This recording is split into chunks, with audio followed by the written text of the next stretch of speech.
From his childhood in Northern California to his 14 years with the Baltimore Colts, there seemed to be an extra dimension to the way Gino Marchetti lived and played. On his 18th birthday, he quit school and enlisted in the Army, and during World War II, he was decorated for bravery while fighting with the 69th Infantry. As a defensive end in the NFL, he was chosen for the Pro Bowl 10 times, and his fierce battles with offensive tackles were as much a part of watching the Colts as seeing Unitas, Lenny Moore, and Raymond Berry. Gino Marchetti is one of those rare men of a long past era who, with courage and daring, built the traditions and set the standards that have made the NFL what it is today.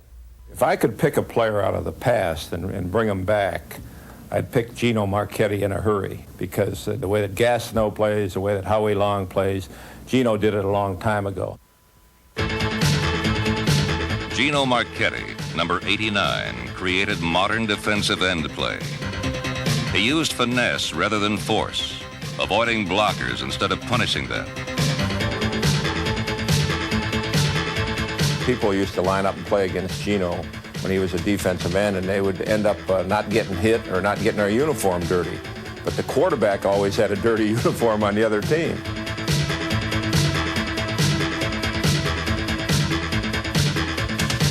Marchetti's primary job was rushing the passer, but he was just as tough on runners, crushing plays inside of him and slicing through plays wide of him.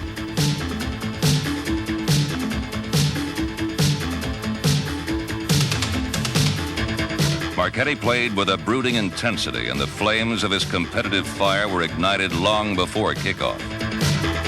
I was a nervous wreck, I know that. I remember I roomed with the doctor one time because I had a fever the night before the game.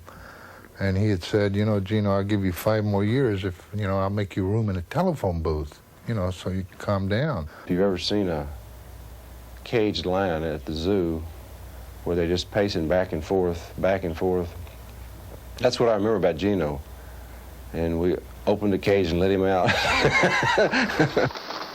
God, I loved it. And when I ran on that field, I felt I was in heaven. When I heard that Baltimore Colts song, I just said, well, boy, this is it. I'm the luckiest guy in the world. Not so lucky were Marchetti's opponents. Gino was at his best against the finest offensive linemen of his time.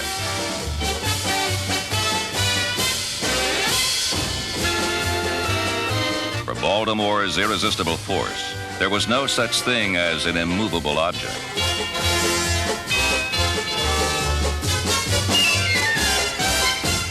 If you were an offensive lineman and had to look forward to playing him the next day, I don't think you could put your head on the pillow the night before and ever fall into the land and nod, because you would know what was facing you the next afternoon, and Marchetti was a unbelievable load. He's the only man that ever played that I couldn't block.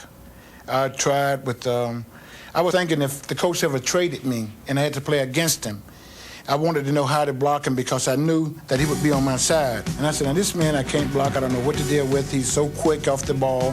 He beat the ball off the ball and they would never call him offside.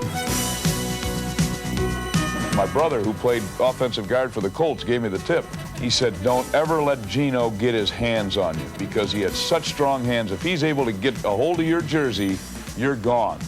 You're dead if he grabs you.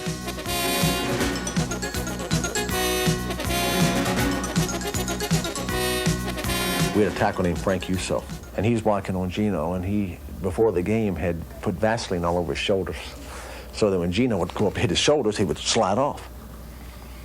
Well, he put him on this particular day, and the first couple of times Gino comes in, I hear him grunting, and he didn't get to me.